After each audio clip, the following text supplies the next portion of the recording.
আসসালামু আলাইকুম এভরিওয়ান, আমি মোহাম্মদ মশিউর রহমান। আপনাদের সবাইকে স্বাগত জানাচ্ছি আমাদের এক্সক্লুসিভ অটোক্যাড কোর্সের প্রথম ক্লাসে। আজকে আমাদের ইন্ট্রোডাক্টরি ক্লাস। তো আজকে আমরা কিছু বেসিক ধারণা নিব অটোক্যাড সম্পর্কে, যেমন হোয়াট ইজ অটোক্যাড, অটোক্যাড কি, এই সম্পর্কে আমরা জানবো এবং এই অটোক্যাডটা আমরা কেন শিখবো, কোথায় ব্যবহার করব, এই কোর্সে আমাদের কি কি শিখতে পারবো, পুরো ধারণা আমরা দেওয়ার চেষ্টা করবো। এবং ফাইনালি আমরা যেটা চেষ্টা করব যে একজন বিগিনার যে অটোক্যাড সম্পর্কে কোনো ধারণাই নেই, তাকে প্রপার গাইডলাইন দিয়ে কিভাবে তাকে ধাপে ধাপে প্রফেশনালের দিকে নিয়ে যাওয়া যায়।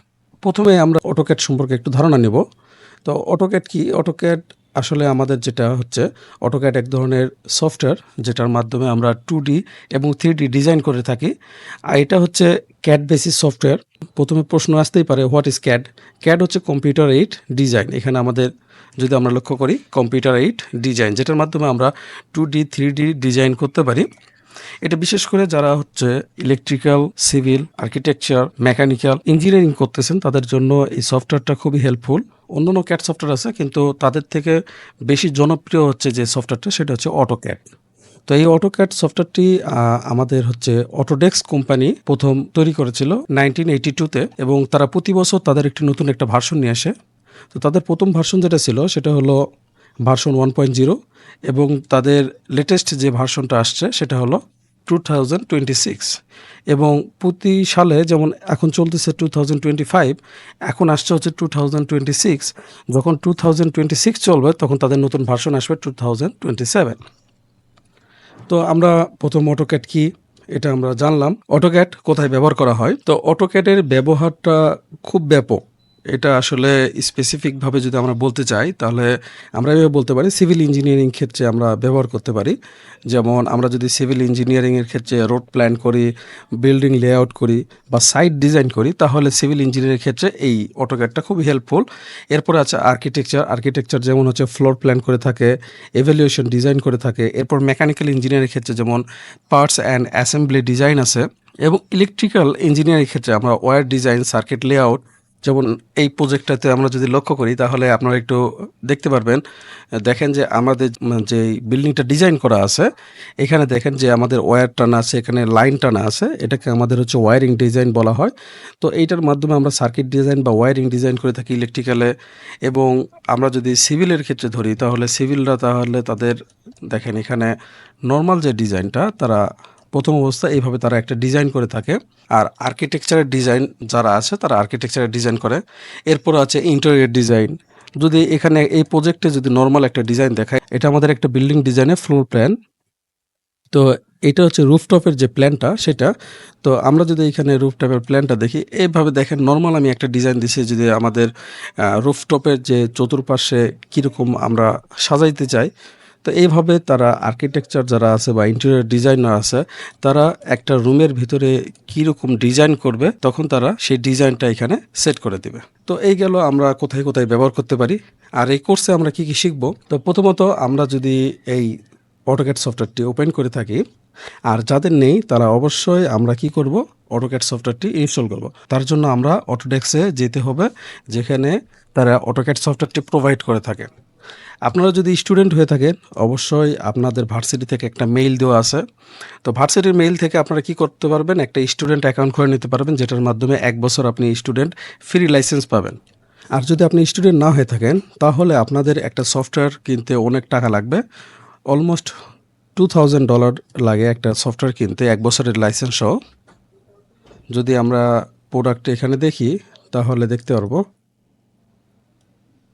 এখানে আসছে, দেখেন বাই অটোক্যাড, অ্যানুয়াল হচ্ছে $2095, আর মান্থলি কিনলে $260। এটা আমরা স্টুডেন্ট হিসেবে ফ্রি আমাদের দিয়ে থাকে ওয়ার্ল্ড ওয়াইড, কিন্তু এটা আমাদের হয়তো ভার্সিটি থেকে অথরাইজ যে মেইলটা আছে, সেই মেইলের মাধ্যমে আমাদের এই অটোক্যাডের অ্যাকাউন্টটা খুলতে হবে। আর তাহলে আপনারা হচ্ছে ফ্রি অ্যাকাউন্টটা পেয়ে যাবেন। আর 1 বছর শেষ হওয়ার পরে আপনারা 1 বছর পর আবার রিনিউ করতে পারবেন। সেকেন্ড ভিডিওতে দেখার চেষ্টা করব একটা স্টুডেন্ট অ্যাকাউন্ট কিভাবে খুলতে হয়। যেমন এখানে দেখেন, আমাকে কিন্তু অনেক ধরনের সফটওয়্যার আমাকে প্রোভাইড করছে ফ্রিতে। আমাকে এখানে কিন্তু কোনো পেইড করতে হবে না, কোনো সফটওয়্যারের জন্য পেইড করতে হবে না, সরাসরি আমি এখান থেকে ডাউনলোড করতে পারবো।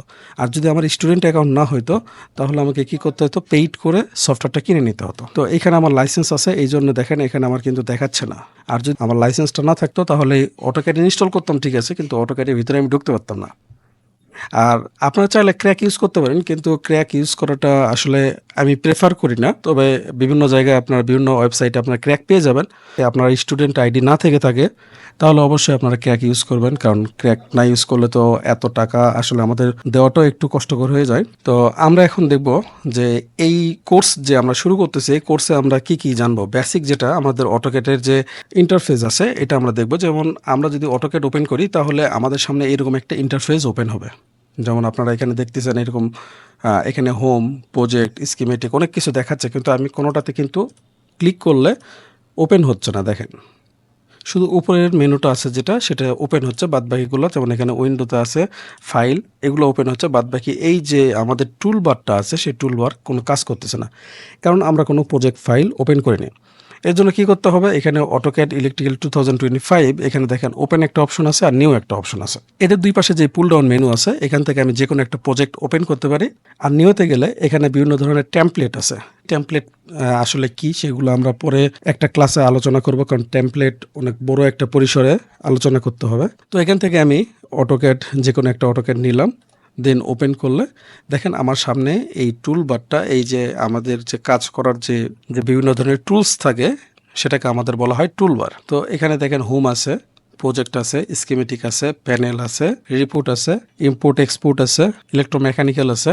এরপরে আমাদের দেখেন উপরে যেখানে আছে file, edit, view, insert, format, tools, এগুলোতে গেলেও আমাদের বিভিন্ন ধরনের যে ফরম্যাট আছে সেগুলো আমরা এখানে পেয়ে যাব। আর এই পুরো পোর্শনটাকে আমাদের বলা হচ্ছে মেনু বার। তো এটা আমরা জানলাম।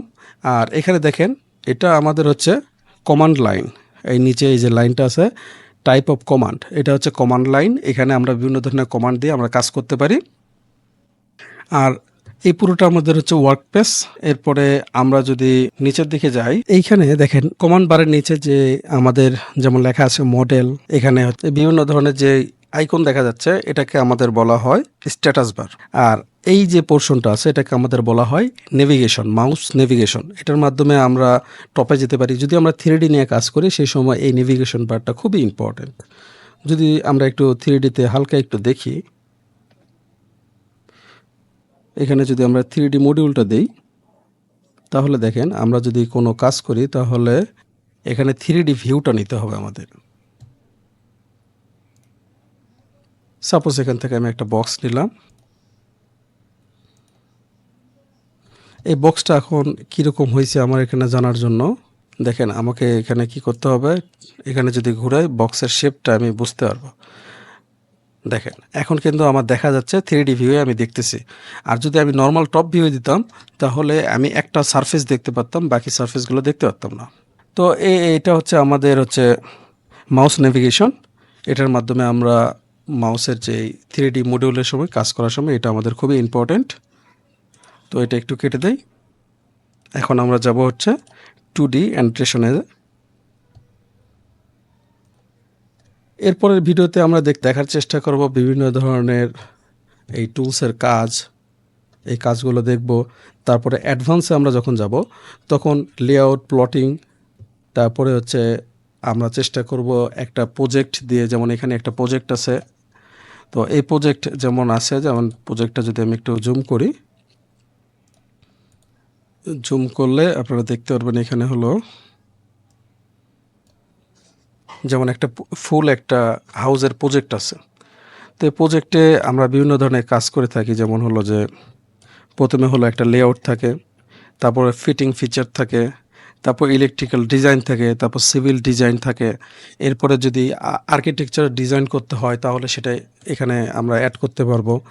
এভাবে একটা বাসার বিভিন্ন ধরনের ডিজাইন আমরা তৈরি করব। তো আমরা যখন বেসিক ধারণাগুলো নেওয়ার পরে আমরা প্রজেক্টের দিকে আগাবো। কারণ হয়েছে কি, আমরা যদি একটা এক্সাম্পল দিয়ে বোঝাই যে আমরা পুকুরে মাছ ধরতে যাব, তাহলে পুকুরে মাছ ধরতে গেলে আগে আমাদের অবশ্যই বড়শি লাগবে, আমাদের মাছ ধরার টোপ লাগবে। তো তারপরে আমরা যদি পুকুরে ছিপটা ফেলাই তাহলে আমরা কি করতে পারবো, মাছ ধরতে পারবো। আর যদি আমরা অটোক্যাড শিখতে যাই তেমনি আমাদের শিখতে হবে আগে টুলসের ব্যবহার। তো আমরা সেকেন্ড ক্লাসে অবশ্যই আমাদের অ্যাকাউন্ট কীভাবে করতে হয় এটা দেখব, এবং এরপর থেকে আমরা টুলসের ব্যবহার শিখব। আর টুলসের ব্যবহার শেখার পর থেকে আমরা রিয়েল লাইফে প্রজেক্টে হাত দেব। এবং এরপরে আমরা একটু কিছু ধারণা নেই, যেমন অটোক্যাড আমরা কেন শিখব। আমি ধরলাম আপনি একজন ইঞ্জিনিয়ারিং স্টুডেন্ট। যদি ইঞ্জিনিয়ারিং স্টুডেন্ট হন বা আপনি একজন ডিজাইনার হন বা আপনি একজন ড্রাফটিং পেশায় নিয়োজিত আছেন, তাহলে অটোক্যাড আপনার জন্য আবশ্যিক। সরকারি চাকরি বা বেসরকারি চাকরির ক্ষেত্রে অটোক্যাড আপনার যদি জানা থাকে তাহলে আপনার কিন্তু একটা প্লাস পয়েন্ট থাকবে। তারপরে আপনার যদি আমি সবচেয়ে বড় প্লাস পয়েন্ট সেটা হচ্ছে ফ্রিল্যান্সিং এবং মার্কেটের ক্ষেত্রে অটোক্যাড ড্রাফটিংয়ের বেশ সুযোগ আছে। এর মার্কেটটা আসলে অনেক বিশাল। এরপরে আমরা যখন রিয়েল লাইফ প্রজেক্টে যাব, এর মার্কেট সম্পর্কে আপনাদের ধারণা দেওয়ার চেষ্টা করব যে ফ্রিল্যান্সিংয়ে আমাদের অটোক্যাডের ডিমান্ডটা কীরকম, আপনারা তখন আইডিয়াটা পাবেন। আর এখানে আপনাদের সবচেয়ে বড় বেনিফিট কি, আপনার মাথায় যদি কোনো একটা আইডিয়া থাকে বা ডিজাইন থাকে, সেটা আপনি নিজের মতো তৈরি করতে পারতেছেন। এটা সবচেয়ে একটা বেনিফিট আমরা পাই অটোক্যাডের মাধ্যমে। আর যদি আপনি একজন স্টুডেন্ট অ্যাব্রড যেতে চান, তাহলে আপনাকে কি করতে হবে, অটোক্যাড স্কিল যদি আপনার থাকে তাহলে এটা কিন্তু আপনার জন্য একটা প্লাস পয়েন্ট। স্কলারশিপ পাইতে গেলে বা আপনার সিভিতে যদি আপনি এটা অ্যাড করেন, তাহলে আপনার সিভিটা কিন্তু অনেক স্ট্রং হবে। শেষ করার আগে কিছু টিপস থাকবে আপনাদের জন্য, যে অটোক্যাডের যেই পরিসরটা এটা অনেক বড়। এটা আসলে একদিন 2 দিনে শেখা যাবে না। এটা শেখার জন্য আমাদের ডেডিকেশন দিতে হবে, প্রতিদিন শ্রম দিতে হবে। এই জন্য আমাদের প্রতিদিন যে প্র্যাকটিস মিনিমাম হইলেও আধা ঘন্টা 1 ঘন্টা আমাদের অটোক্যাডের পিছনে রাখতে হবে, তাহলে এন্ড অফ দ্য ডে আমরা সফলতা অর্জন করতে পারবো। আর এটা আরেকটা যেমন হচ্ছে কমান্ড লাইন প্রতিদিন আমাদের মুখস্থ রাখতে হবে, কারণ হয় কি এটার কমান্ডগুলো অনেক বেশি। যেমন এখানে যদি আমি একটু বলি, যেমন এখানে দেখেন আপনি কপি লেখা আছে। আমি যদি কোনো একটা ইকুইপমেন্টকে কপি করি, যেমন এটাকে আমি সিলেক্ট করলে দেখেন, এটাকে যদি আমি সিলেক্ট করি, এটাকে যদি কপি করি, এটাকে সিলেক্ট করে আমি অন্য জায়গায় নিয়ে গেলাম। হ্যাঁ, এখন এটাকে কিন্তু অন্যভাবে আমি কপি করতে পারি। যেমন নর্মালি আমি যদি সি লিখি, তাহলে এটা কিন্তু সার্কেল আসতেছে, সিও লিখলে আমার কপি আসতেছে। তাহলে এই কমান্ডগুলো কি করতে হবে, আমাদের অনেক কমান্ড আছে, যেমন হলো যে এই যতগুলো টুলস আছে সব টুলসের আমাদের শর্টকাট কি আছে, কমান্ড আছে, এই কমান্ডগুলো আমাদের জানতে হবে। কারণ যখন বড় একটা প্রজেক্ট করতেছি, তখন এই ধরেন যে আপনাদের এমন একটা কমান্ড দরকার, সেই কমান্ডটা হচ্ছে যা দেখেন আপনি স্কিমেটিকে আছে। তাহলে আপনি সেই কমান্ডটা যদি আপনার মুখস্থ থাকে, তাহলে আপনাকে কিন্তু আলাদা করে স্কিমেটিকে যাইতে হচ্ছে না। তো এর একটা প্লাস পয়েন্ট কমান্ডের ক্ষেত্রে। আর রিয়েল প্রজেক্ট আমরা অবশ্যই ডেলি বানানোর চেষ্টা করব। আমরা যে কাজ করব ডেলি, সে কাজের আমরা ফাইল দেব আপনাদেরকে আপনার প্র্যাকটিস করার জন্য। আর সবচেয়ে বড় বিষয় যেটা, এখান থেকে আপনারা শিখলে অবশ্যই আপনাদের একটা সার্টিফিকেট প্রোভাইড করা হবে। তো আজকে এ পর্যন্তই। আর শেষ করার আগে আমি যেটা বলবো, আমাদের যে ফেসবুক পেজ আছে, সেই পেজে অবশ্যই আপনারা ফলো দিয়ে রাখবেন। আমাদের ইউটিউব চ্যানেলে অবশ্যই আপনারা চোখ রাখবেন। এবং এখানে দেখেন আমাদের ওয়েবসাইটে বিভিন্ন ধরনের সেগমেন্ট আছে। আপনারা প্রয়োজন অনুযায়ী আপনাদের যেই সেগমেন্টটা আপনাদের দরকার, এখান থেকে আপনারা শিখতে পারেন। এবং আমাদের ইউটিউব চ্যানেল এখানে আমাদের লিঙ্ক আপ করা আছে, আপনারা চাইলে সরাসরি ইউটিউবে গিয়েও আমাদের ভিডিওগুলো দেখতে পারেন। আর চ্যানেলটি সাবস্ক্রাইব করে আমাদের সাথে থাকবেন। এবং আজকের ভিডিওটি কেমন লাগলো অবশ্যই কমেন্টে আপনারা জানাবেন। এবং আমরা চেষ্টা করব, আপনাদের যদি কোনো সমস্যা থাকে, তাহলে প্রতিটা ভিডিওর শেষে আপনারা যেই কমেন্ট অপশনটা থাকবে, সে কমেন্টে আপনাদের যদি কোনো প্রবলেম থাকে, আপনারা অবশ্যই কমেন্ট করে দেওয়া জানাবেন। সে কমেন্টে যে প্রবলেমটা আপনি দিবেন, অবশ্যই আমরা সলভ করার চেষ্টা করব পরের ভিডিওতে। তো আজকে এ পর্যন্তই, আমাদের সঙ্গে থাকবেন। খোদা হাফেজ, আসসালামু আলাইকুম।